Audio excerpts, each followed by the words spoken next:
Hello, welcome to another edition of Conversations of the Heart. As always, it is your boy Tito.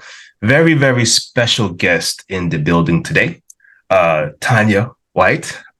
She is a radio host, podcast host, author of many books. And most of all, she is a Black queen. Welcome to the show. Appreciate you. Hello, Terrence. You forgot one important thing. Let me know. I am a member of Delta Sigma Theta. I just need y'all to know that. The Crimson and Cream Dreams, all of 1913. Hey, I love that. Shout out, definitely.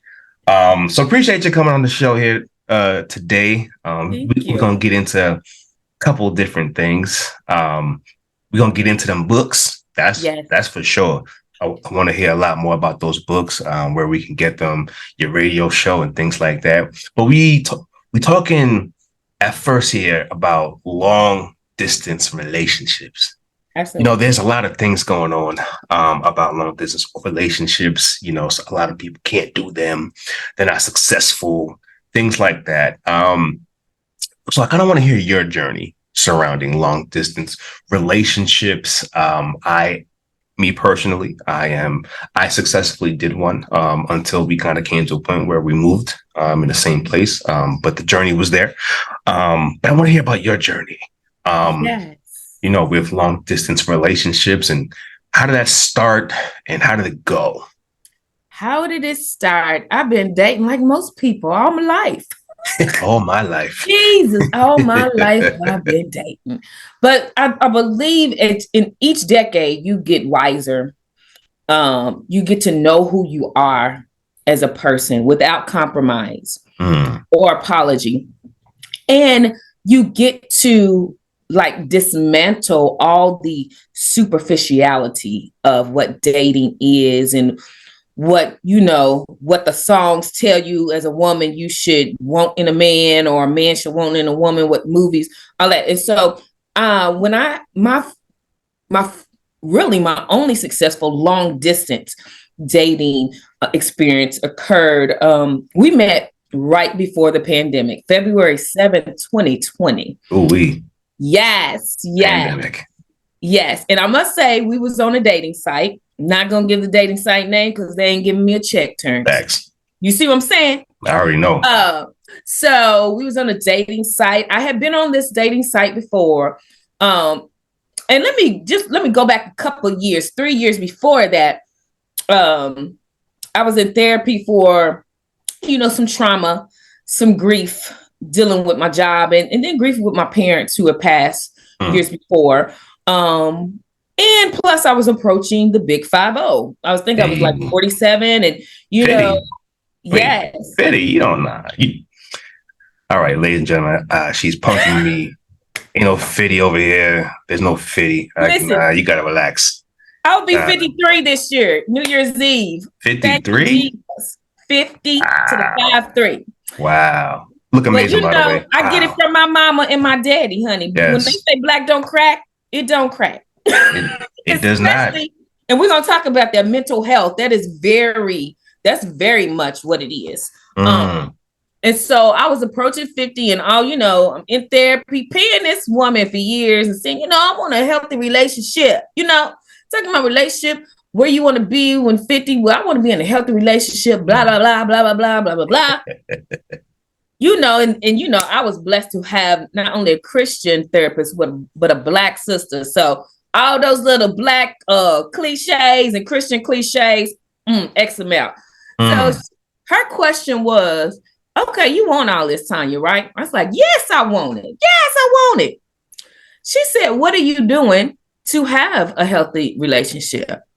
And when you brought up, especially in the church, we go in these cliches. He that found it, the wife found it, the good thing. And so we keep our butts in the house, right, Terrence, as women, thinking that the Boaz is going to come, knock on our door, and we're going to be swept off like Cinderella. He going to find our shoe, Terrence, and we're going to get married. My therapist said, girl, if you don't get out your fairy tale, she said, you got to put yourself in position to be around men, go where men go, and make yourself approachable today.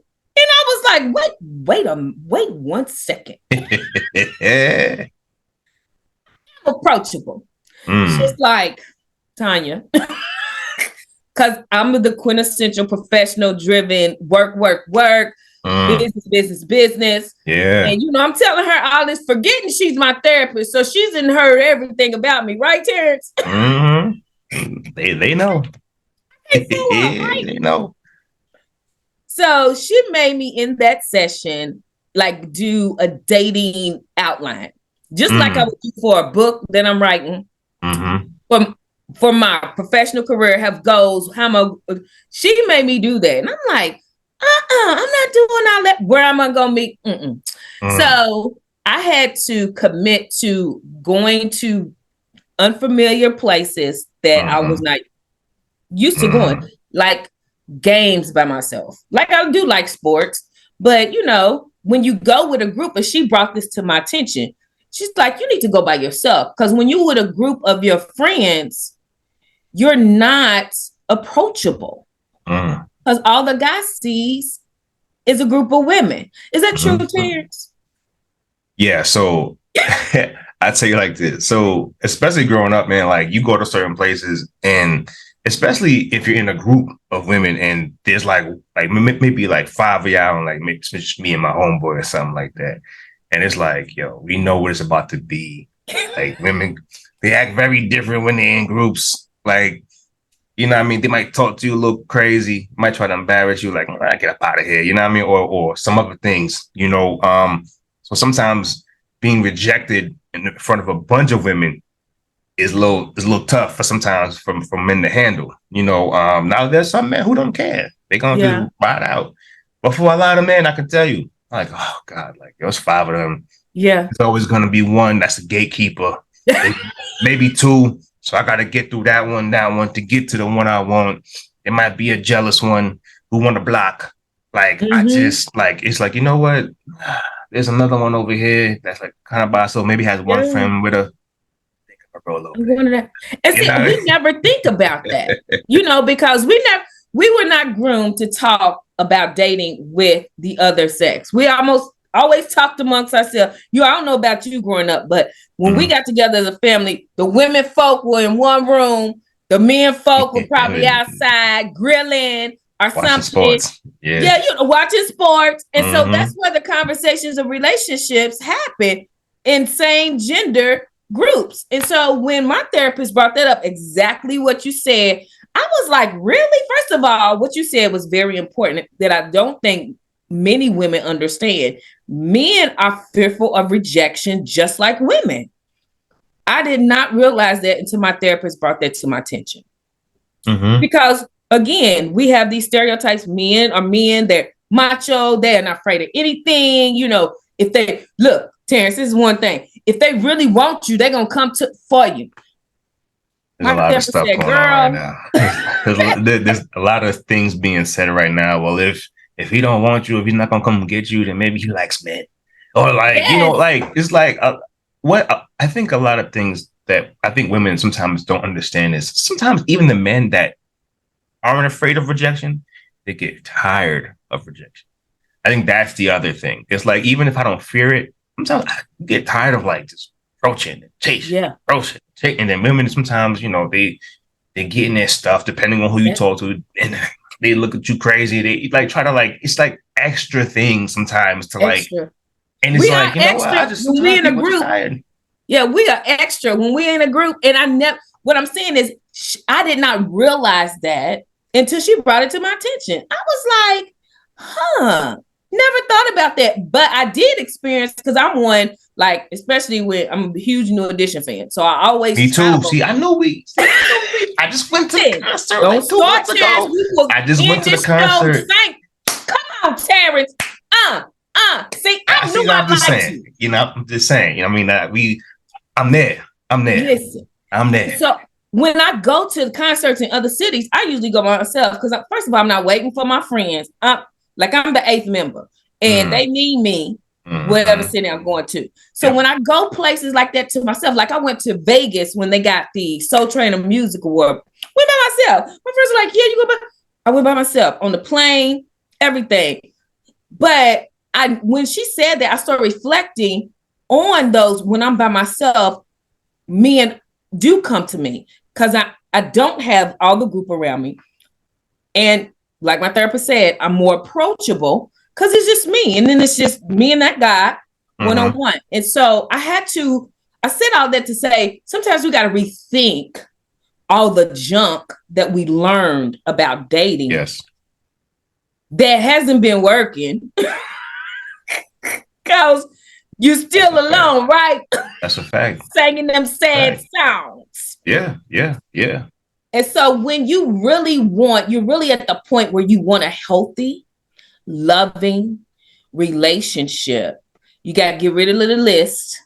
Get rid of the list. Because I always said, when I was younger, I didn't want to date no man with kids. I didn't want to date no man with married. Well, baby, I was 47 then. What 47 year? How was that stupid to say that, just because I chose certain things that this person was supposed to do the same thing. So I had to deprogram myself, Terrence. And so when I deprogrammed myself and really got to the authenticity of what I really wanted, I wanted love.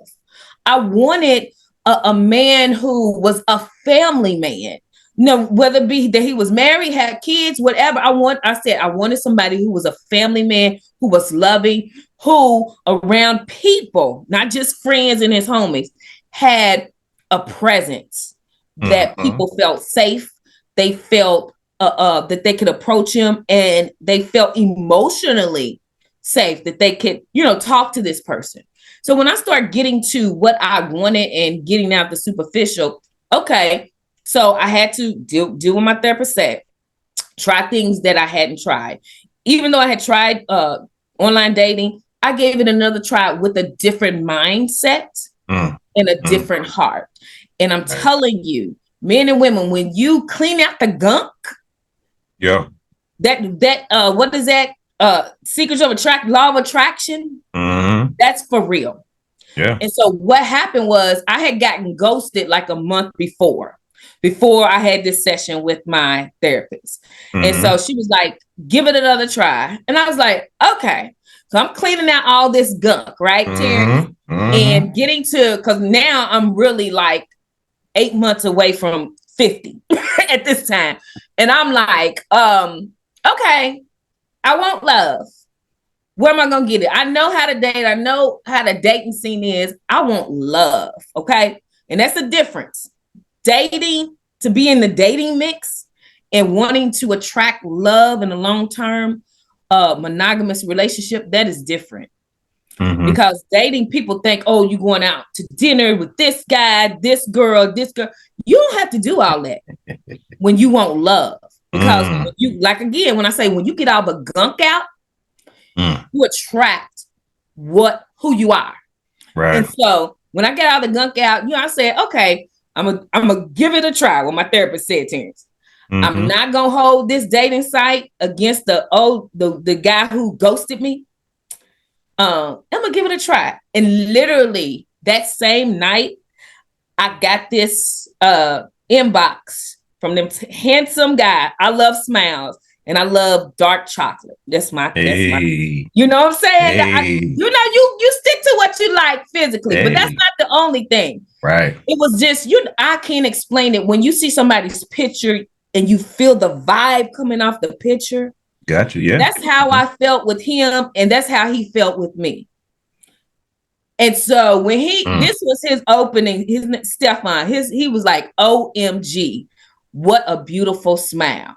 Wow. And I was like, oh man, thank you so much. In that game.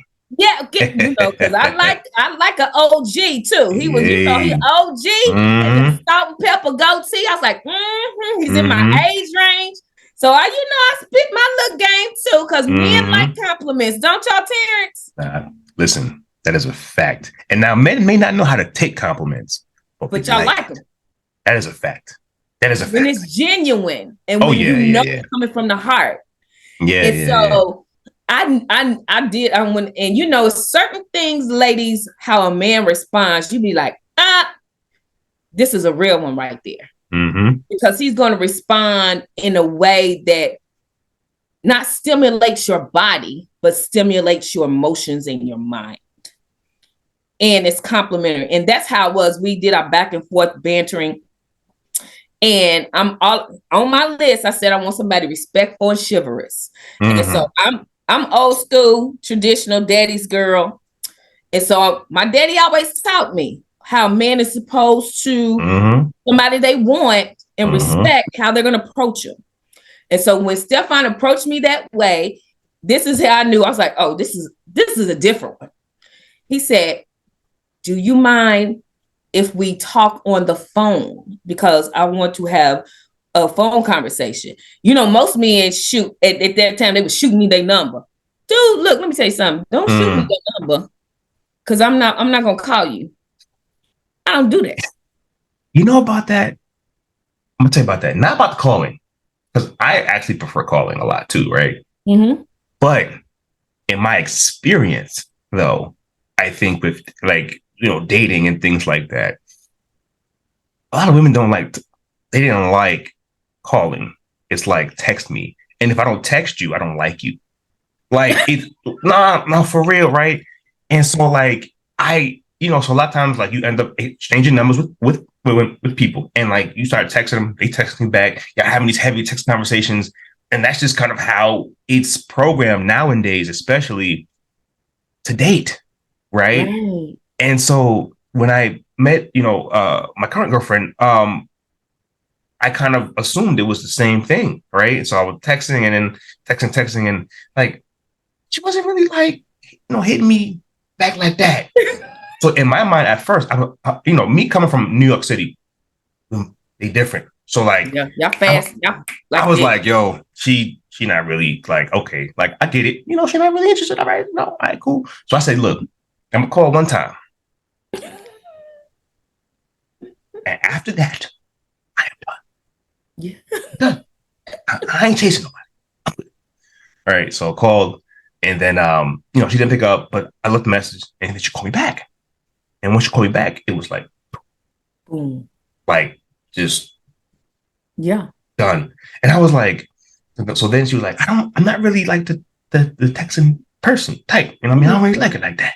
And I was like, it's different for me, like, because I prefer calling, but I've been told, like, yo, listen, don't call me unless it's an emergency, or like, we can text. Like, I don't really like being on the phone. Like, so it's very interesting. People go based off of their own experiences in dating a lot of times. So they'll do what well, this is what most women want. So like, let me just text, because you don't want to seem thirsty. Oh, he calling me too much. He thirsty. So again, that rejection piece.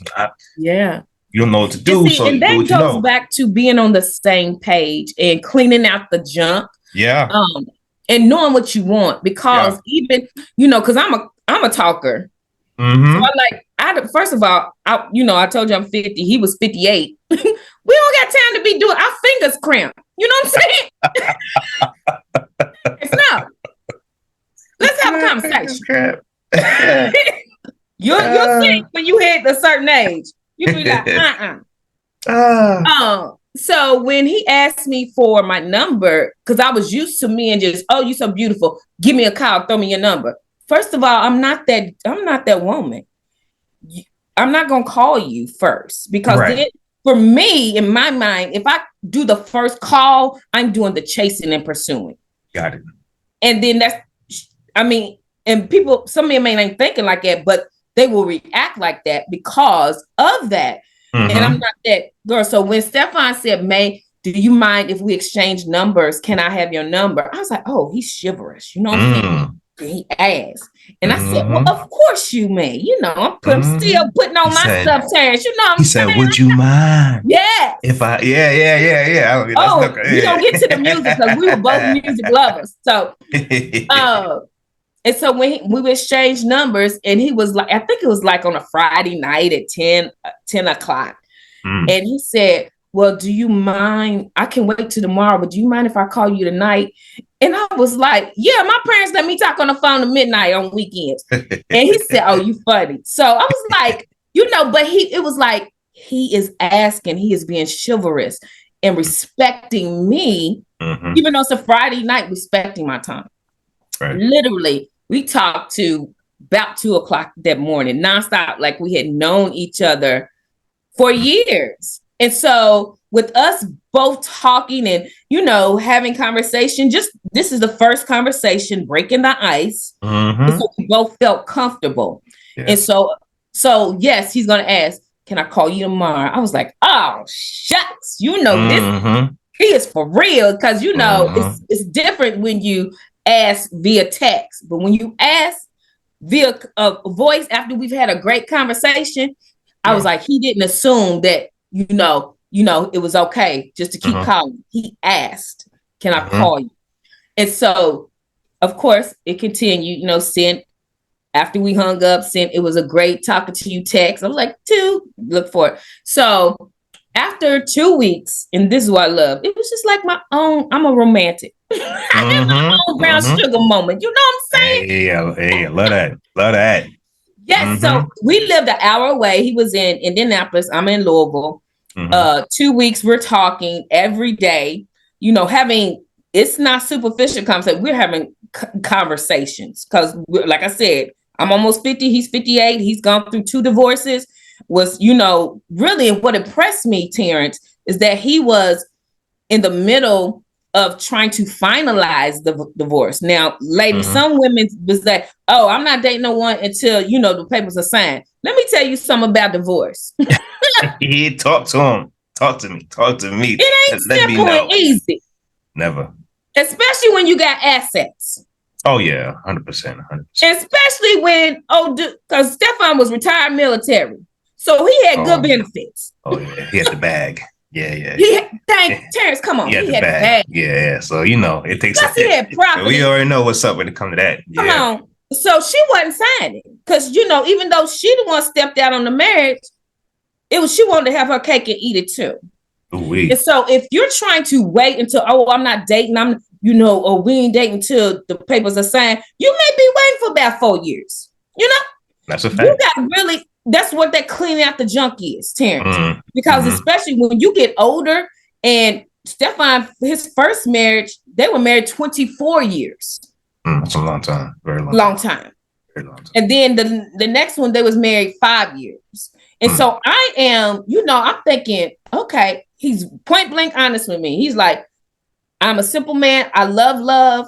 He said, but my 2 marriages did not work. He's like, but I believe in love.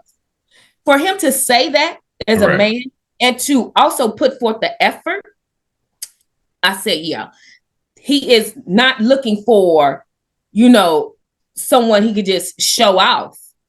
Right. Someone to love. Because in the middle of a second divorce, and you're looking for love. Now, he's been trying to get the paper signed for 2 years. Oh, girl wasn't signing.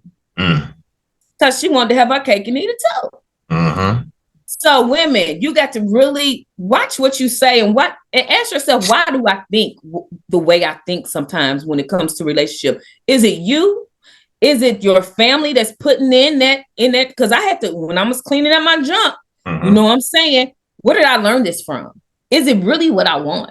And so when you get to the core of who you are, the authentic, then you attract that love. It was literally, we met on February 7th. We talked for 2 weeks, and then he said, oh, Terrence, this is where I told you it's my little brown sugar moment. Yeah, talk to me. He said after 2 weeks, he was like, I really want to ask you on a date.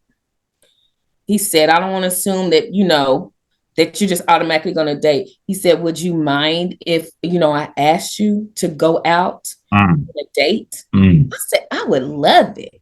I said, I've been waiting for you to ask. I've been waiting on you. Because we get to thinking sometimes when men are chivalrous and respectful and intentional about dating, and they're not rushing, we think it's something wrong with us. And then, all that insecurity comes. So what am I doing wrong? Right. And so when you know that person is your person, they will reassure you.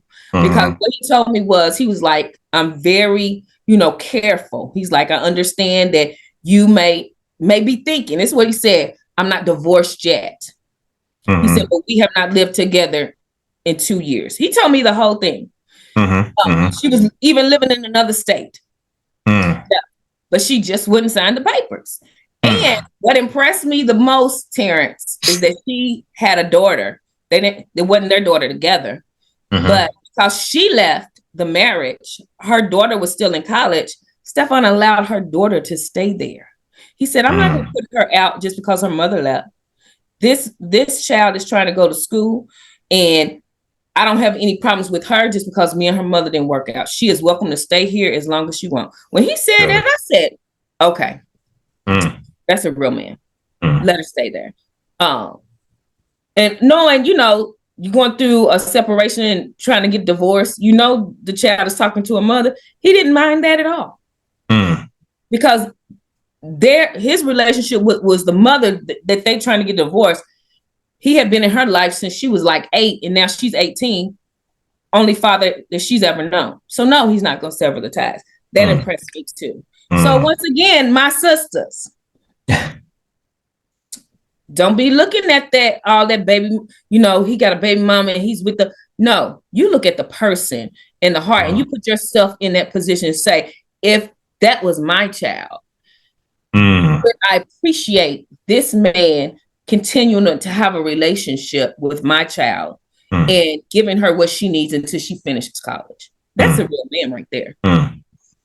Yeah, and I think what you're touching on is discernment, right?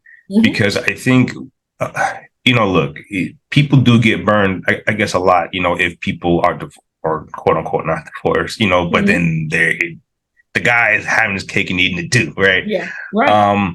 So I think what you're talking about is discernment, and I think why a lot of women say, oh, I don't want to date somebody unless somebody is fully divorced, is also because depending on what your religion background is, but if you're a Christian, then it's like, oh, well, that person is technically still married and they're committing adultery, this and that, and the third, right? I think a lot of people have different reasons why they don't want to date somebody who's technically, not married or not this and that and the third, right?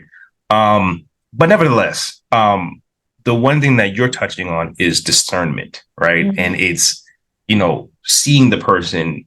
How you feeling? How you feeling about this person? Not just the Google Gaga stuff, but just like seeing them, their heart, and having discernment. Their actions backing it up, Terrence. Right. When he said that she had not lived in the house for 2 years, right, and what they're doing, it backed up.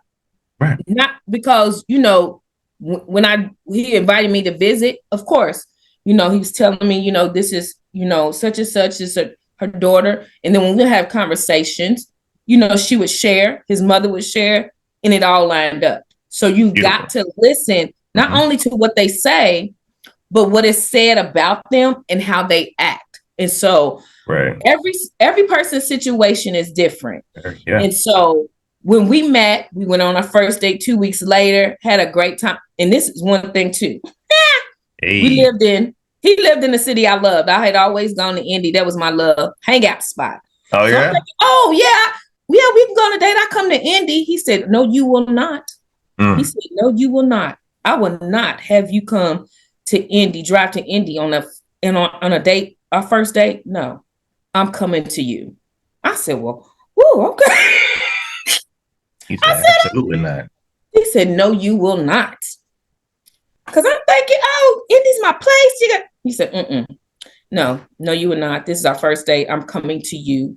I want to show you. I want to take you out in your city. He said, of course, if we just start to date and stuff, you're going to go back and forth. He said, but no, absolutely not. You will not drive to my city on our first date. He said, no. And so that showed me once again, chivalrous. Love it. Yeah. Love it. Man. So at this point, now you're on a date. Now, he comes out there. He's giving you the reasons, right? Yes, and he's giving you those, right?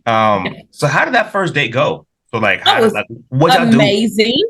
Amazing to the point where he stayed the entire weekend.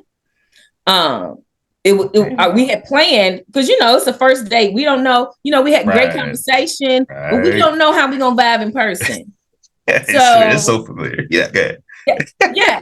So after the first date, I mean, it was like we was on the phone and we met. It was like, boom. Mm-hmm. So he stayed the entire weekend. So we went to different places. And I had a meeting. It was so funny. I had a meeting that Sunday. And it took longer than expected. So he is so patient. He's waiting out, and I'm texting him. I was like, "It's doing this, doing this." And so I had actually told him, because it was during the winter, so it was getting late early. I said, "I'm so sorry, blah, blah, blah. Get back on the road. I don't know how long this meeting is going to last." So as soon as I said that, he got on the road, it ended. And so I'm calling him. I'm like, pull over. So at least we can have, an official, appropriate closing to a wonderful weekend. And so he was like on exit 19 on the highway. And so I drove there and we just spent the next 30 minutes together, recapping, reflecting, and, saying, where we going from there. Continue to talk and continue to be, cordial and build and get to know each other. So we, at this point, we're not knowing that the world's getting shut down a month later, right? No, yeah. We don't know that. So we're taking it day by day, getting a little morning texts. Hello, how you doing? Hope you're there. That's the Texas you can text. Yeah. Because when somebody texts you in the morning, it means they've been thinking about you the night before, right? That's right. You're the first thing. So after a month, we love movies. Some of our conversation, what's your favorite movie? What's your favorite song? Blah, blah, blah. And we was like, again, in our 50s, we both said, we don't know how to date at this age. Totally different than dating in the 20s and 30s. And I remember him saying, he's like, we just need to go back to when we send notes. Do you like me? Check yes or no. I said, oh, that's my favorite scene from Brown Sugar. When Tay Diggs gets a not like that. And he's like, I'll stop playing around. So it's March 11th. I had surprised him because he had a doctor's appointment for an illness he was battling. And he had said, he always went to these appointments by himself. I said, even when you was married? He's like, no, I've never had. My wives didn't go. I was like, what? And so I'm like, okay. So I'm not telling him. By this time, we're a month in. Everything's going well. And so I told him after his doctor appointment to go to this restaurant. I had ordered him dinner because, because he got a good report. And since I couldn't be there, I wanted him to, feel special because he got a good report. So he's like, oh man, I was going to surprise you and come to Louisville. I said, oh, Dad. Now, no, he did not know that I was already at the restaurant. Right. Wait. So when he gets there, he's like totally surprised. Again, men love surprises. Do you not? That's a fact. So I think that sealed the deal, Terrence, because when I came back from the ladies' room, I'm looking down. You know what he has on a napkin? Tanya, I like you. Do you like me? Check yes or no. OG player from the Himalayas. Yes. So, Terrence, if you cannot see by now, I'm very animated, right? and I love it. Yes. So imagine me being in the restaurant and I'm seeing this. And so I then shouted and everything. Oh my God, I can't believe you did this. He was like, girl, I said, it's a brown sugar moment. And I said, yes. I still got that napkin to this day. Wow. Yes. Wow. That's how we became a monogamous couple. Now, 2 days later is when the world shut down. March 13th. And they said, as life would have it. But we didn't know that, okay, we couldn't go anywhere. It taught us, okay, because usually in the first beginning stages of a dating, you're going to dinner, you're going to movies, you're going out. Yes. We couldn't do none of that because the world was shut down. Thanks. So our dates became virtual Zoom dates. Either he planned it or I planned what we were going to do. Right. Like to the point where he loved cooking. Mm-hmm. And so he would say, well, I'm cooking this. Do you mind cooking this so we can have the same meal? and we can have a virtual Zoom day. I was like, yes, I could do that. Then when the world said, we don't know when we're gonna open, and everybody's working remote, he's like, well, do you mind if you work from here? I said, oh, shucks now. So now we see each other every day, working every day. And so that was it was like we skipped 6 months to get to the solidness of a relationship, because during the pandemic, you wasn't going nowhere. So you was face to face, you was talking. He invited me up there to work. And so I'm up there Monday through Friday, Saturday, Sunday now. So we're getting to know each other quickly, a lot. Some depth, meeting his family. He's meeting my family. And so when I introduced him to my family, they was like, dude, you must be a real one, because she don't bring people around. And so everybody in my family liked him, except my little nephew JoJo. JoJo gave him the stir up and damn. JoJo's 5 years old at that time. Them kids, man. Them kids, JoJo was like, I don't know you. Who's this with my auntie? So it took him like 11 months to warm up to Stefan. But everybody, his family loved me. And so it was like, okay, God, even though we're in a pandemic, we still building a relationship. It's not normal like we're both used to going out, because he loved to dance. So he loved to dance. He loved to go to different restaurants, but now he's cooking. Great cook. And so we having not only deck dates, because he loved to grill, but we having dates in the living room, movie and everything. So it was different, but I loved it, and we loved it because we got to the core of getting to know each other. Right. Without, all this. Plus, we're saving money at this time. It's the pandemic. Nothing was open. Right. Nothing was open. We're working from home, not putting nothing in the gas tank, stacking everything together. And so that lasted for a year. And then in January, I was trying to get on my, progress on my job. Decided, I'm not going any higher in this industry in my city. And so I told him, I said, I'm going to look outside of this school system into corporate. And when he said, do you mind looking at Indianapolis? I said, well, what does that mean? He said, I want us to spend our life together. And when you look here, I said, so that doesn't mean we get married? He said, yes, it means. So now, as a woman, sisters, when a man says yes and his actions follow it, and in your heart, don't be rushing for a date. Because I could have messed everything up, couldn't I, Terrence, by saying, oh, I ain't moving up here until I get a ring on this finger. You know what I'm saying? I feel you. But it's not the ring on the finger, it's the respect and the love that you have for one another, because you can have a ring on your finger and they still don't love you. Am I right or wrong, Terrence? No, that's a fact. That part is true. Lots of people in those kind of marriages. For sure. In those type of marriages, been engaged forever, but forever, ever. So this was new for me. I'm leaving, uprooting. I'm Louisville born and raised, and it's cool because when I told my sister and brother, they was like, "You doing what?" I was like, "Yes, we're gonna get married," and so I'm gonna start looking up here.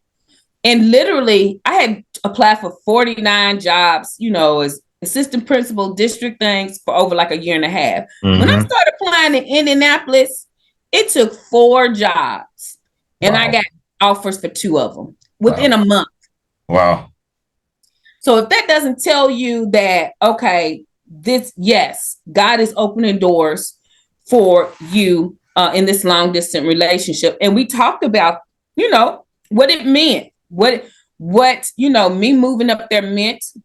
He was so chivalrous that, when we decided to move, he assured my family that, she's moving. I know she's moving away because I'm the oldest. So I'm the mama of the family.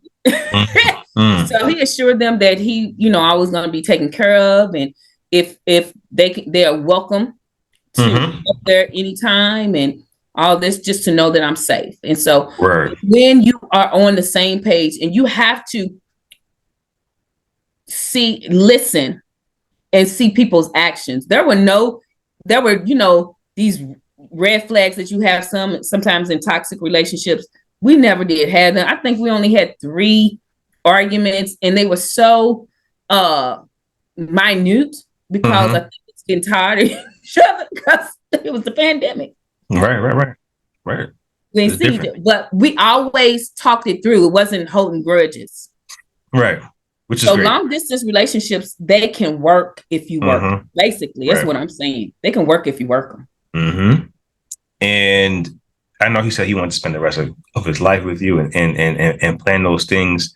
Now, did he have a plan on trying to get his ex to sign them papers? Yeah. I'm sorry. Before I moved up there, when we talked about moving, that was January 2021. She had finally signed the papers in October of 2020.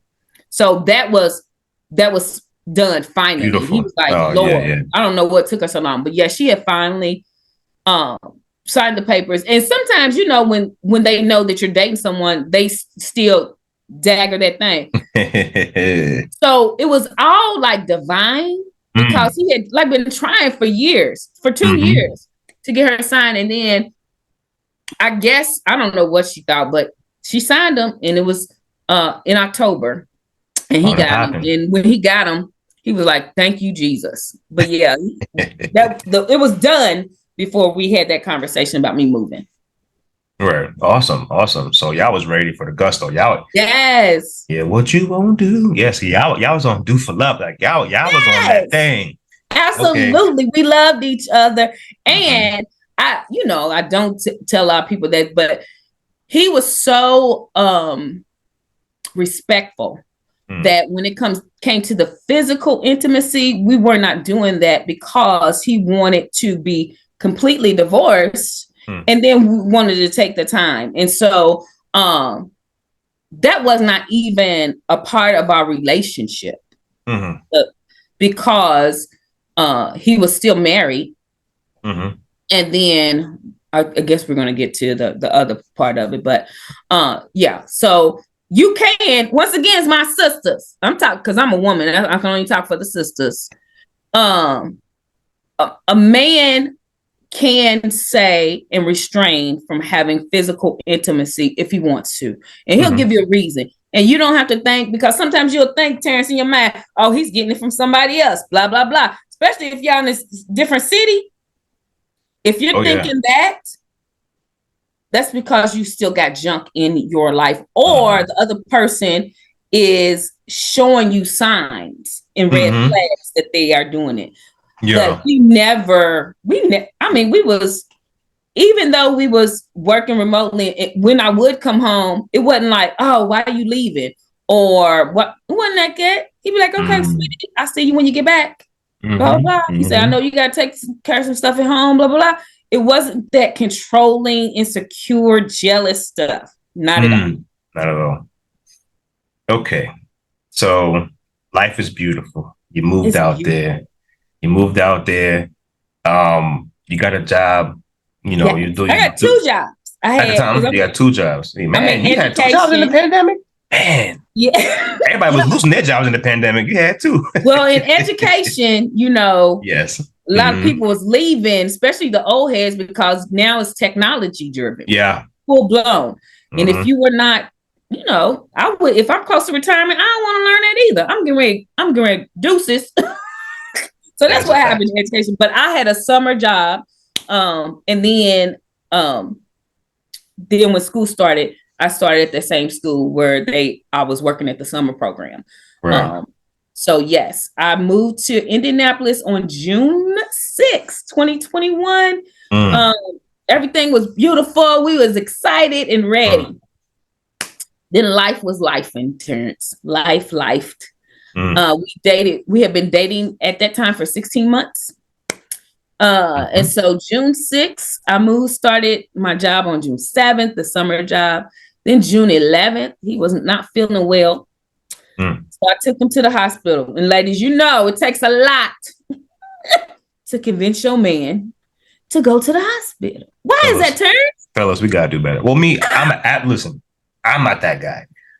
I go to the doctor. I go to the doctor regularly, right? Like, I don't play myself. You know what I'm saying? But when y'all in pain, and it's like, just go to the emergency room. You got insurance. He's not military. He got good insurance. I'm good. I don't listen. It depends on where it is. Like, you know what I'm saying? Like, but if I'm starting to feel certain things that's not, I know it's really not right. Yeah. You ain't gotta really convince me too much. You know what I'm saying? Like, I gotta go. Because I know things can go from 0 to 1,000 very fast, so it's, but fellas, we do have to do better at taking care of ourselves and getting, if you're feeling something, please go to the emergency room, please. And don't fight it when your woman says, let's just go to the emergency room. Let's just go. They looking out for you. That's what they get paid for, especially if you got good insurance. Right. And that's what a woman is there for too, is to really help you out, you know what I'm saying, when you're not seeing clearly. Right. You know what I'm saying? And say, she's like, look, bro, get your stuff together, get your stuff, and we out of here. And that's what I told him. I literally told him that after, pain, it was in stomach pain all day. I was like, I literally said, we out of here. We can go. He's like, what? I said, we're going to the emergency room. Let's go. Yeah. And he just finally came. And so that was a June 11th. And so that the next day after they run in tests, we got some bad news. Found out that he had been battling prostate cancer in remission for 14 years, but it had come back aggressively and inoperable. And we're like, what? Inoperable. We both said, what? Tough. And so when of course, when the doctors tell you that, you're thinking about your own mortality. Yeah. Then you're thinking about your family. So I had gotten off my summer job, went to the hospital just to see what was going on. And you know how you look and you just walk in the room and you like, something ain't right. Yeah. And I saw it on his face that it was something serious. But you're still thinking, okay, something serious. We're gonna work through this. We're gonna get through it. You've been battling and doing great for 14 years, blah, blah, blah. We've been dating this whole pandemic. And so when he told me what the doctor said with tears in his eyes, we both broke down because the doctor said, come back inoperable. There's nothing more that they can do. Gave him 6 months to a year to live. So and told him, now, let's get you some hospice care just to make life, easier. And so, we're going through that, living that, but still having faith, because, he's one, I've been battling this 14 years, why is, having all these questions, God, why you bringing us together? Right. And then you're going to tell me this, it ain't the news I ever got before. He's telling me all this. I'm with you, finally support me through, through what I'm going through. I ain't never had that with my other wives. I don't understand. I'm like, okay, I don't either. Then he's more concerned about my emotions because he knew that my mom died from lung cancer. My dad died from chronic illness and complication with diabetes. So he's thinking more about me and his other family members than he would care to say about him. Right. So when I'm asking him what about, how's he feeling and everything, it would always go back, I'm worried about my mom. I'm worried about you. I'm worried about how my kids feel. And I'm thinking, okay, but how are you feeling with this news?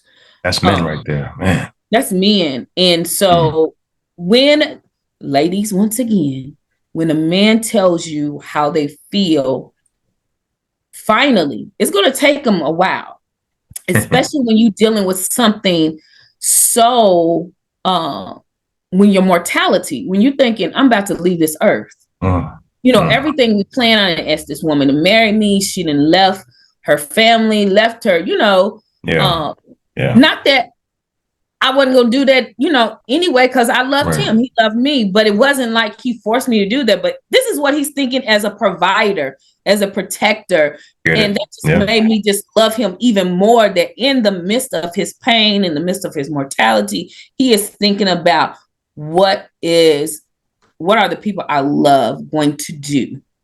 How I'm going to make whatever days I have on this earth, how I'm gonna make them happy. And that's literally what he did. He had 3 grown children. One lived in Indianapolis. The other 2 lived in Texas. He told them to come. He paid their way. You gonna come here. We're going to have family moments. We're going to talk about some things, some serious things. Yeah. Getting things, you have to get things in order, because you can't deny what science is telling you, even though you have faith. You know what I'm saying? So it's the human side of it, and then it's the spiritual side. You got to do your human responsibility while you have it. And that is what we were doing each day. I'm calling just to see how he's doing because he had caretakers doing while I was at work. And then I was the primary caretaker. He got home. Although, he mentally, as long as he could, he was mentally strong. But when his body was given out, that's when, like I said, he was military. So, being in shape and having, doing all this was how he was trained. And so when your body, you can't control what your body's doing. Again, that messes with your mental. And so because I saw this with my parents, the breakdown of the body physically due to illness, I knew that he was struggling, and I didn't have to say something, because sometimes you don't want to talk about everything. You just do what you're assigned to do in a person's life and make it joyous and make it happy. And when they need you, they're gonna. Because Stefan was one that when he needed something, he'll say it, and that's how you knew, okay, he needs it. Because if he needs your help, he needs your help, because he would have gone up and got it himself. And so, unfortunately, it wasn't 6 months; it was 6 weeks that he passed away. Wow, my condolences. My goodness. It was so, and I call it peaceful devastation, Terrence, because I was at peace because he was at peace, because the pain, the cancer had just overtook him, and it was breaking. He couldn't, like, within 3 weeks, he couldn't even get out the bed. That's how aggressive it was. And you don't understand cancer. You don't understand why 14 years it was in remission, and they were doing treatment and checking this, but then all of a sudden, literally the body is overtaken to the point where it was clogging up his bowels, and he couldn't have bodily functions. And so he had taken away his appetite. And so just witnessing that was another level of love. Even though we were not married officially on paper, that in sickness and in health, we were doing till death do us part. That's what I was. Because I was there. Because it could have been easy for me to be like, oh, you know what? Your family's here, blah, blah. That's if we had not had a connection. If we were just both in a relationship for any other reason than pure, authentic God love. But and it was so awesome. I think it was the week, actually the Saturday before he passed away. He passed away on a Tuesday. And it was the Saturday before that. And he said, I need your brother's number. And I'm thinking, what you call me? I need my brother's number.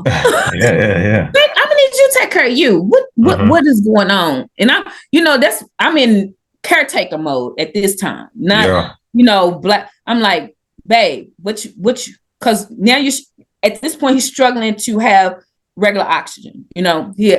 Oxygen's all day now instead of just throughout during the day. What you need to talk to my brother for? He's like, I just need his number. So when he said that, I'm like, okay, I'm gonna give you his number. Call my brother. Stefan never told me what he talked about. But when my brother called, he's like, He told me about what the doctor said, told me that to be assured, even though he was sick, that he was still taking care of me. Wow. My family has nothing to worry about. If something were to happen to him, just know that I will be taken care of, and whatever I decided, because remember I had moved Right. there. He said, whatever I decided, she can either stay in the house or she can, go back home. It's whatever she decides. But she will be taken care of if she decides to stay here. Wow. And so I was like, me and God, we gotta have a conversation. Why are you taking this wonderful man that I prayed all my life for, who is everything that I prayed for, and even in his time of need, where he really needs to, he's in pain, like bent over. He's talking to my brother bent over, over on the little TV thing, and I'm thinking, wow. And at that moment, I'm like getting mad at God, because now I'm like, oh, I can't believe this. But even in Stefan's pain, he was still comforting me. To the point where when he passed away on that night, I had been, because he had a rough day. So I was laying next to him in the bed, blah, blah, blah. He couldn't eat. He just wanted water. We had been watching TV. He was just trying to listen. He wasn't really looking. And I was laying beside him. And so I decided to go get some water. When I came back, I was like, I don't hear him breathing in his machine. And I'm looking.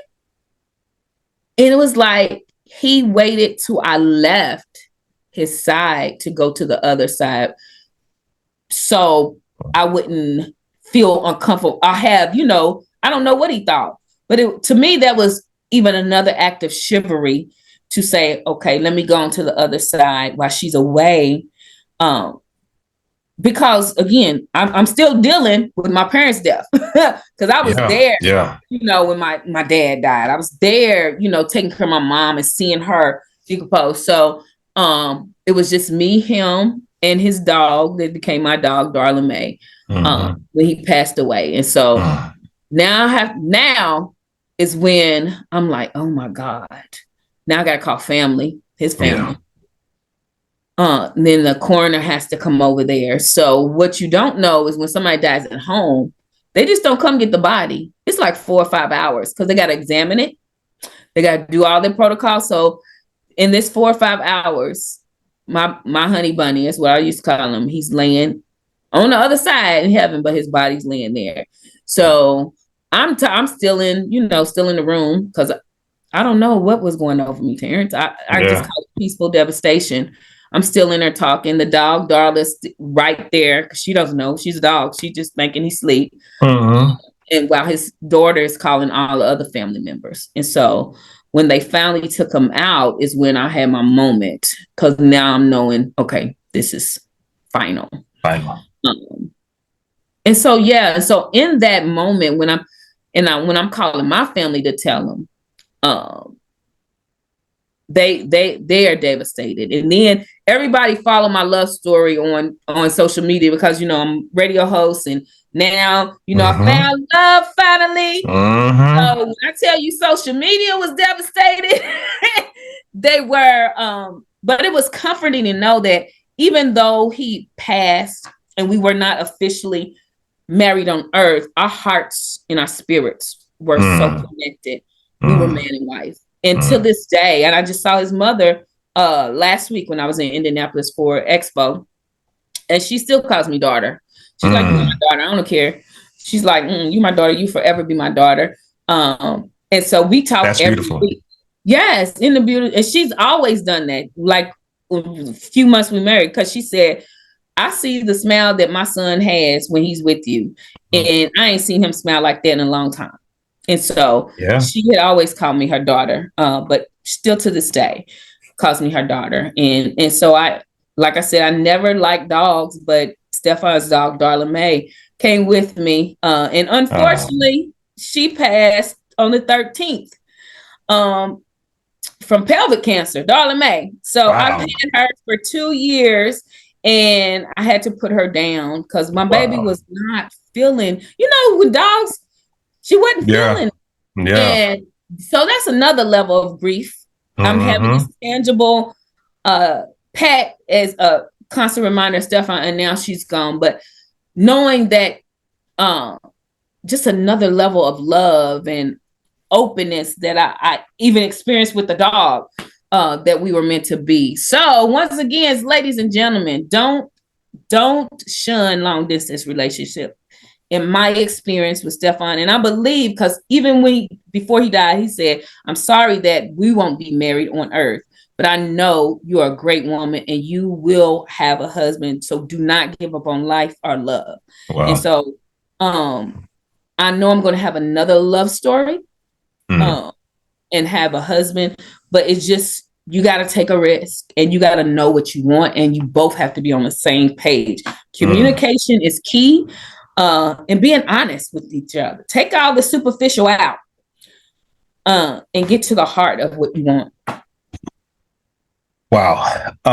One, such an incredible story, such an incredible man. Yes, that he was, and God rest his soul for sure. So it's been a while, a little while, right? And grief is different for everybody. Yes. It looks different. It feels different. Everybody has different reactions to it. And so, being a caretaker, I've been in that seat, as well with, parent, things like that. What I didn't realize, because, in my story, I've seen my parents, suffer a lot, but when I was like teenagers and 20s, things like that, and 30s. Right. What I didn't realize, some people feel like grief is for death. And when you're going through the caretaking process and things like that, sometimes like you're not thinking about you. You're just constantly thinking about them and how they're feeling. And what I realized for me was that seeing them suffer was a big trigger. And I was grieving that a lot for many years. And honestly, I didn't even really realize it, to be honest with you, until I would say maybe a couple of years ago, right? Like I didn't really realize that really seeing their suffering did a number on me, on my own mental health. And because you can come to, I realized I came to peace with like death part, that part where I didn't really deal with well was the suffering that I've seen. And so when I think about that, I think about how much people are suffering in silence. I think about how much people are seeing, and that could be not just sickness of a parent, but that could be your own sickness. That could be you losing a job and you have a family to provide for, and you're like, what am I going to do now? Right? Suffering. Anything, things that we see on TV, social media, I remember that whole George Floyd, that thing right there, seeing that was trauma in and of itself. Yeah. And you grieve those things. Yeah. And so, and look, and I grew up a church kid. I grew up a church kid. I was in church a lot. Me too. And where I separate now as an adult from not the church, but just this whole notion that when it comes to depression and anxiety, mental health issues, that you don't need therapy. That if you get a therapist, then that means you don't have faith. That, this mentality that God or Jesus is the answer for depression and anxiety. Now, what I will say is that, and this is just my opinion, there are Christian therapists out there. So there is no excuse. It's not that, you don't need therapists and all you need is Jesus. My simple thing is this. You pray to God to send you to the right therapist because they are qualified, just as you would if you have to have surgery on something or whatever, and you're going to say, oh God, please bless the hands, right? Yeah. You're going to say all those things, right? And it's the same thing with mental health. But especially there's something about mental health in our community, the stigma. Oh, well, if you go to therapy, then you don't have faith. Mm-hmm. Come on, you just went to go get surgery on your hip. You just got your whole hip removed. If we're living by that, that means you shouldn't have had that surgery. That means you should have just prayed it off. Good luck. See what happens to that hip. Right? Yeah. There's something about this whole therapy and mental things and mental health. And mental health is real. And grief is real. And we're running around here with a lot of depressed Christians. I'm gonna call it that, just for the sake depressed of Christians with severe mental. I'm talking about bipolar, narcissistic personality disorder, and what you're so right that we do not deal with it because as a culture we swept it under the rug. Going back to the plantation, we weren't allowed to go to doctors, and so we learned to either sweep it under the rug or we had to totally rely on our faith because on the slave days, we were not allowed to get medical help. So we still have that mentality, the slave plantation mentality when it comes to mental health. And so when we're growing up and we have that strange family member and we'd be like, oh, she just crazy or he just crazy. We know they're crazy. Now we have therapists. We can go. Our insurance pays for it. Even some jobs give you free sessions, up to 4 or 6. I'm gonna need you to go take that crazy family member. They need some pills too. You better take your pills. You better take them. And it goes back to cleaning out that junk, Terrence.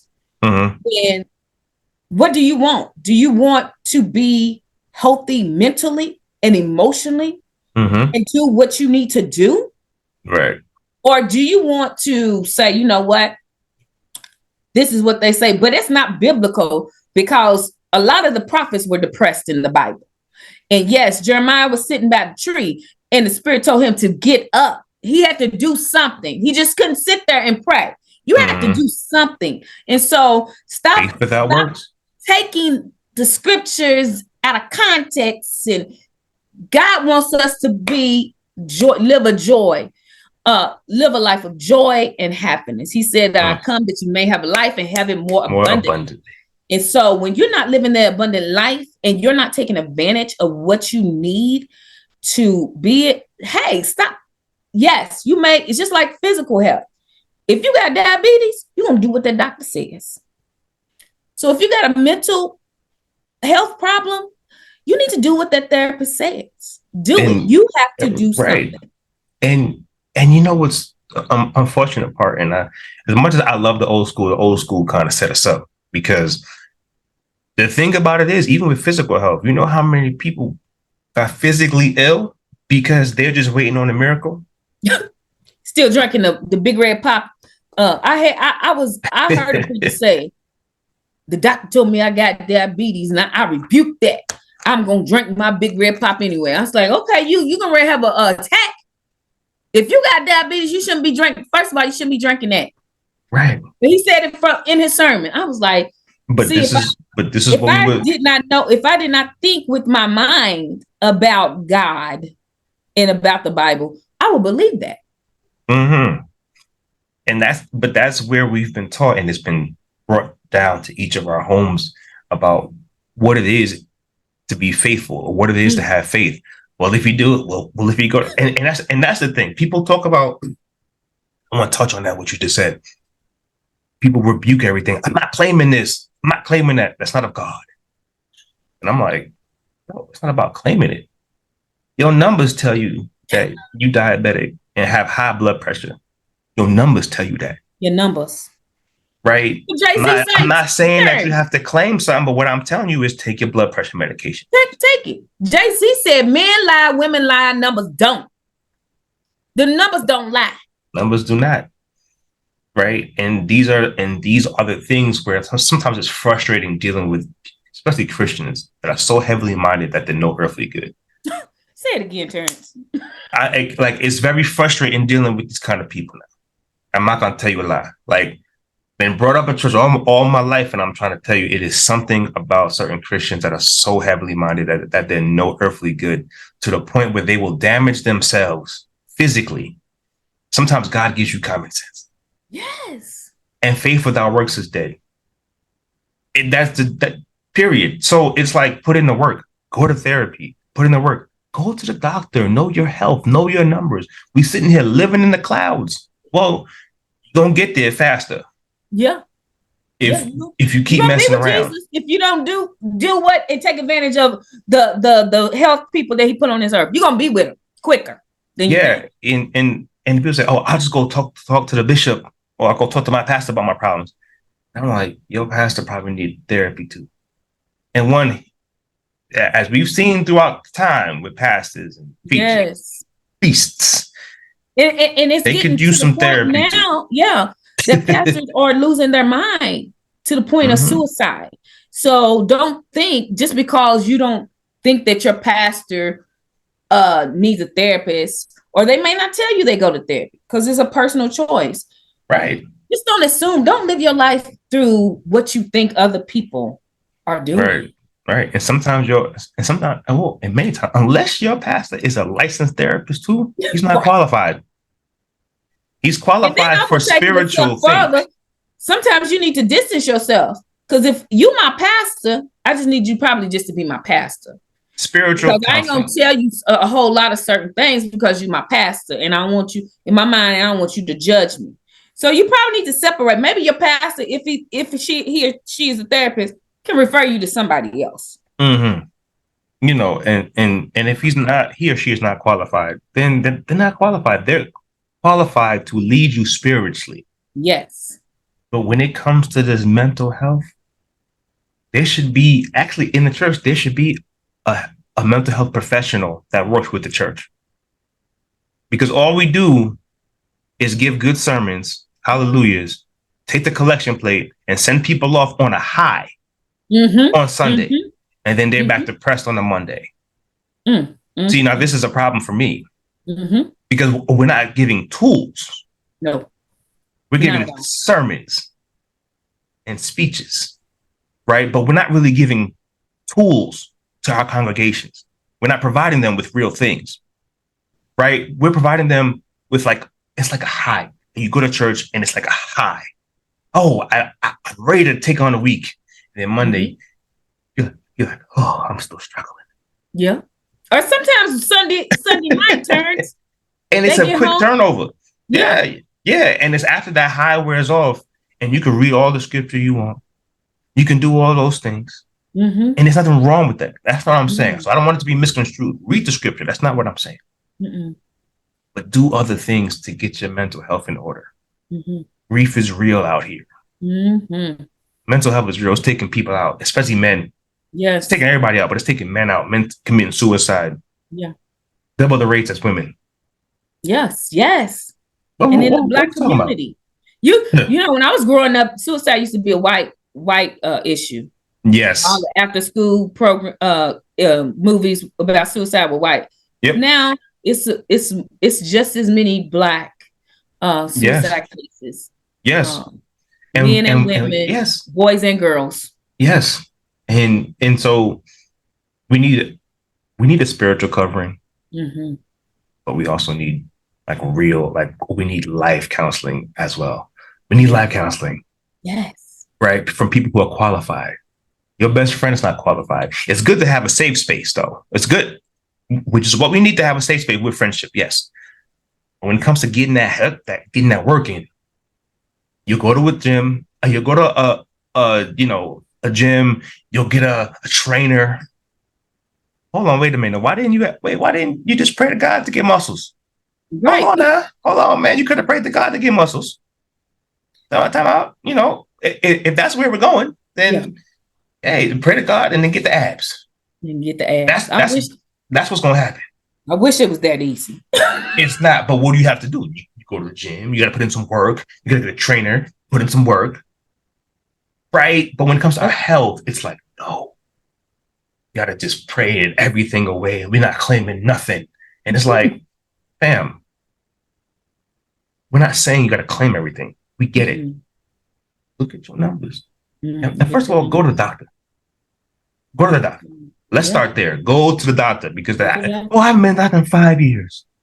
Blessed be to God. Well, what? And then we're sitting here wondering why your numbers are what they are. Right. Then get your numbers and then do what the doctor suggests. That's the next step. Exactly what they suggest. So that means church people, since we're on church people, every time you have a dinner, you don't have to have fried chicken, greens, macaroni and cheese, and caramel cake. Let's have a little salads and why? Instead of meeting for the women's ministry and having lunch, a heavy lunch, let's go to the walking bridge and and meet and talk while we walk. Changing your mindset, getting that. Change your mindset. Stop gossiping and judging. That's all right. That's another conversation. I can go. Growing up a church kid, I've seen it all. Seen it all. I've experienced it all. But nevertheless, let's talk a little bit about, we've gone through the story of a long distance relationship to grieving, mental health. Man, but let's talk a little bit about you. So you're a radio host. Radio host, yes. I know a little bit more about this lovely radio show that you have. It's called Her Talk, right? Her Talk? No, it's called Real Talk. Okay, Real Talk is my radio show. Yeah, and that is on the local gospel station here in my city, WLV. You can get it online, WLV online. It comes on Tuesdays at 9 a.m. from 9 to 10. Real Talk with Tanya White. We talk about real issues to enhance your real life. Every show is rated R for being what? Real, relevant, and refreshing. I like that. Love it. Because that's me. It's me. I'm real. I'm relevant, and I got refreshed. I don't want to be that person that is around at work or in the family or in church that you don't get something from. I want, when you encounter me, I want you to be inspired, be encouraged. I don't care if I'm going through my low. I'm going to tell you, hey, I ain't feeling good today, but hey, I'm going to make it. So I'm real, relevant. And that's who I am. When I was branding myself years ago for my first radio show, I kept saying, who am I? Who am I? And I'm real. That's point blank, period. I can't be fake. I like to be relevant. Like when we talk about the church, getting on that spiritual high, what do I do after, you make me shout? What are the steps? I've always been that person. What are the next steps? So I got to be relevant and I got to be refreshing. It's a lot of negative out here. So Real Talk with Tanya White is and we interview everybody, whoever is real, relevant, refreshing, whether you're an author, a pastor, a coach, or you're a subject matter expert. You've been through life and you've gleaned some lessons and you got to share. And then my podcast on Envision broadcasting.com. Go get it with Tanya White. Go get it. Go get it. Because and it comes from I'm Love Mary, and they got a song, Go Get It. Go get your blessings. Stop. You are qualified. You got everything you need. Stop saying God's going to give it to me. You got to go get it. You got to stop praying about it and go get it. And so that's I'm glad you said it. You got to go get it. That song, Go Get It. And so we move. The goal is for that show to move past motivation. We're not just there to motivate you, but we give you steps of manifestation. So whoever is on the show, they're going to go through the steps. What did you do to get through here to here to here? What are practical steps? And really, it's all basic recipe. Start with that mind. Surround yourself with people who challenge you and encourage you. And then put in the hard work. Nothing in life is easy. I don't know where we got that concept, Terrence, that life is easy. But it is hard work. It's hard work to be your best and absolute fulfilled self, but it's so worth it. And so that comes on 12 o'clock on Tuesdays. So Tuesdays with Tanya. So you give me a 9 on Real Talk with Tanya White on WLOV. And at 12 on envisionbroadcasting.com. You can subscribe to Go Get It with Tanya White on my show. so you can know when the new episodes are airing. And so we've interviewed a lot of good people with some amazing stories. And so some of our upcoming shows, I'm inspired by the young people, especially these young TikTokers who are doing their thing and being true to themselves. So in 2 weeks, we did an interview with Vivi, the comedian, the Vivi show. So she does little skits on TikTok, and she's like brilliant. She's like 12 years old, but she is seasoned in her comedy, in her sketches. And so we talked to her, and we're going to talk to some other youth who are living their dreams now, and going to encourage other youth because it's back to school season. So I want as a former educator, I want all kids to know you don't have to wait till you graduate. You can start doing stuff now and getting your dreams fulfilled now. I love it. Now you are an author. Yes. 10 times over, Terrence. I saw that. Got a lot of books here. Self-published. Don't get it twisted. Self-published. Be clear. So talk to me a little bit about a couple of your recent books here. I saw the I was on your site, and I was like, yo, like she got like at least 5 more recent books. I said, yo, she out here working. Yeah. She going to get it.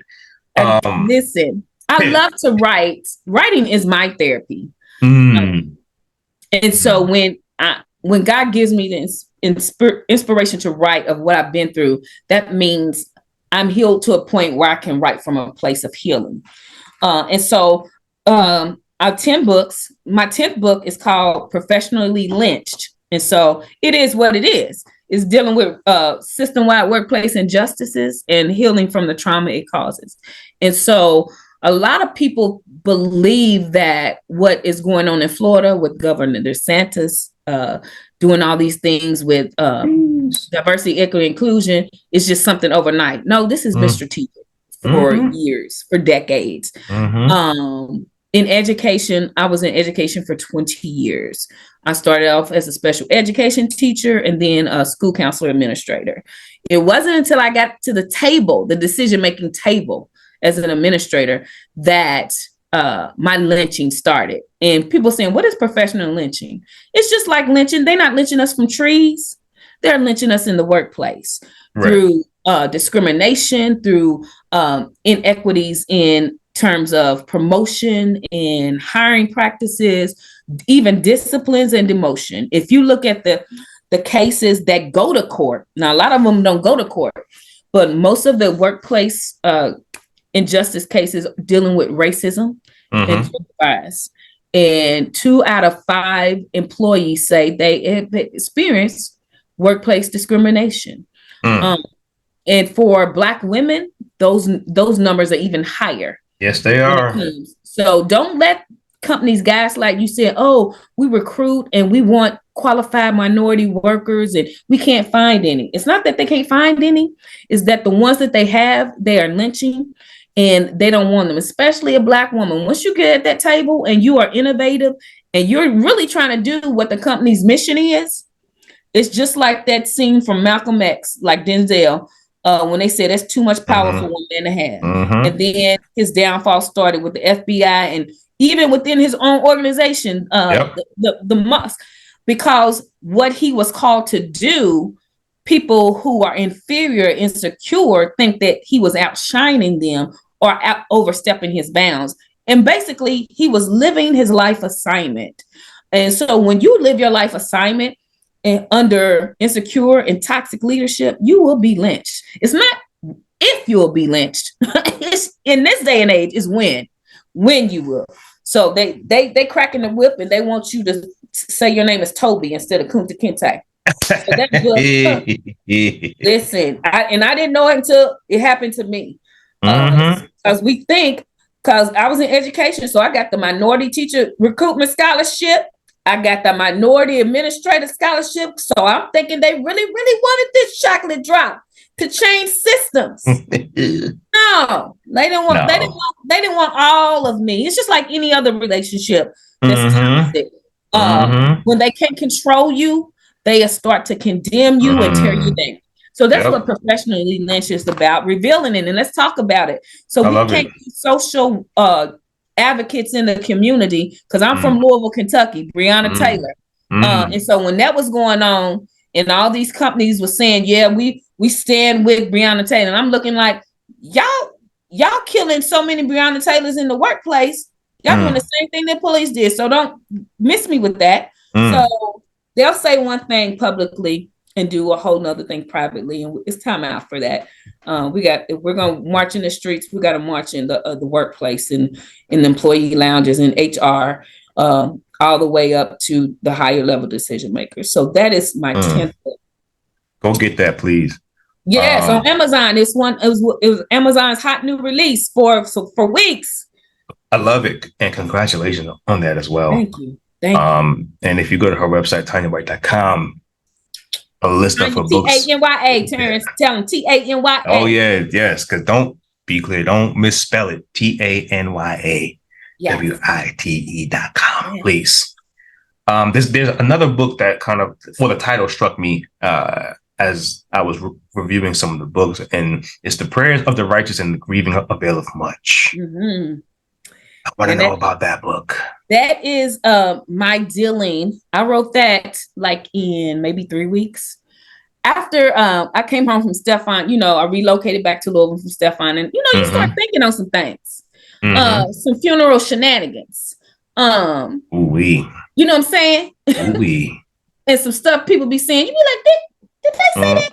So in the moment when you sing about your loved one, you focus on that, but then you get to thinking, you be like, wait a minute.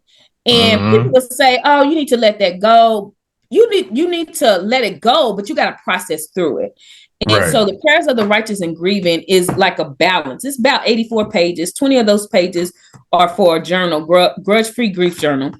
But it's dealing with balancing your spiritual faith and your human feelings after death and other losses. And so, especially when somebody dies, like Stefan had cancer. So a lot of his is, his first ex-wife was introducing me as the caretaker. And I was like, I was more than a caretaker. Wow. But you're not saying nothing.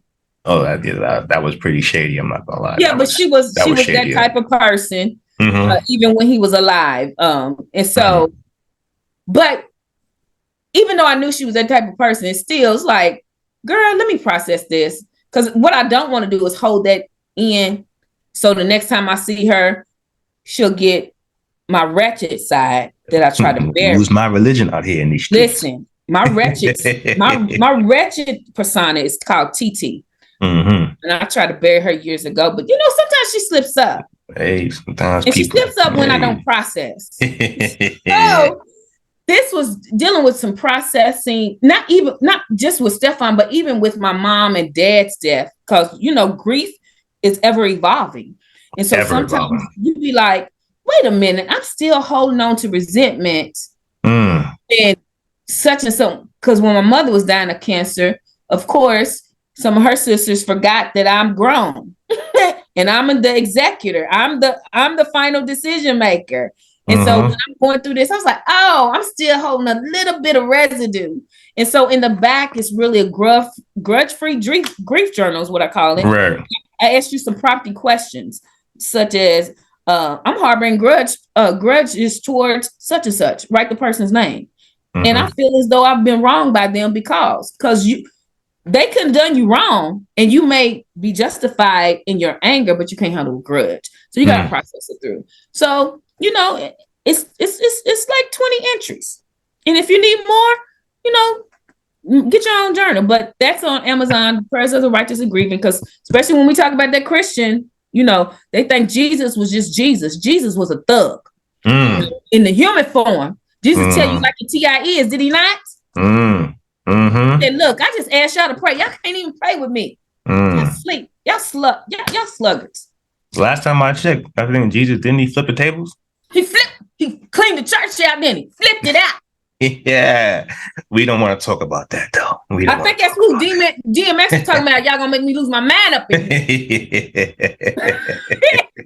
So it's just balancing your human and your feelings and your faith, because you can be faithful, but you have human feelings that you got to process through, and that does not make you less of a Christian. That's the whole goal of this book. And I'm glad you wrote that book, and please, everybody go out there and support that book, please. But Tanya, look, in all seriousness, I just want to thank you for your vulnerability. I want to thank you for, sharing your story, although a difficult story. And it's a heartfelt story. It's a feel-good story, a heartfelt story, and sad. Kind of brings you through all the emotions, all at once. I know for sure you will definitely find a lovely young man. I won't say too young. No, not too young. I like him OG. Yeah, she said Stella's not getting her groove back. She's not gonna be on the beach in Barbados. Oh, no. But I do know that you will find an amazing man if you haven't already. I don't know if you out here dating in these streets. I don't know if it's too soon. I tried to stick my feet back in the pond and found a crazy one. And I was like, Lord, let me go back and I'm gonna wait on you. Relax a little bit, chill out. Yeah, because my 94 days with a narcissist. I'm gonna write that one day. And they out there, so they are, and they're very strategic. If you have not, that is one of the dark mental illnesses, narcissistic personality disorder, and you won't know it until you know it. Right. And I do know that you will find an amazing guy, because you are an amazing woman. You know what I mean? Beautiful Black queen, Black don't crack. You know what I mean? And shout out to the Delta Sigma Theta Sorority. Right. You know what I'm saying? I throw that in there. Shout out to them. Shout out to you guys. But keep writing. Keep doing the amazing things. Tune into the radio show. Everybody tune into the podcast. She's doing amazing things out here in this world, and we need more women out here that is like her, who is bubbly, and is working and is going out and getting it. So definitely shout out to you for being the Black queen that you are and doing the amazing things, and keep pushing the needle, man. I appreciate you. Thank you. And same to you, Terrence. Keep talking about relationships, mental health, especially for our men. Y'all need a voice. Keep doing it. And you will be on the Go Get It with Tanya White show pretty soon. Listen, I'm always available to you. Whenever you need me on the show. Oh, yes. I am here. I am there.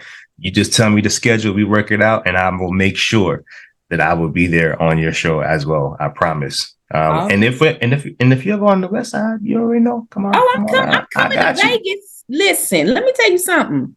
So New Edition been trying to get a residency out there for 2 years. If they get a residency out here, it's over. I'm staying at the whole residency. I'm gonna tell you that right now. I will be there. Listen, we all go up on stage together, because they need us. Yeah, that's a fact. I look, whenever Bobby can't really do the thing, you know what I mean? Just let me know. I'll come in there, I'll lip sync and just do my thing. You know what I mean? That's it. Absolutely. Well, again, I appreciate you, Tanya. Thank you so much. This has been another episode of Conversations of the Heart. Be sure to tune in next time. Peace. It's your boy T-Till. Thank you.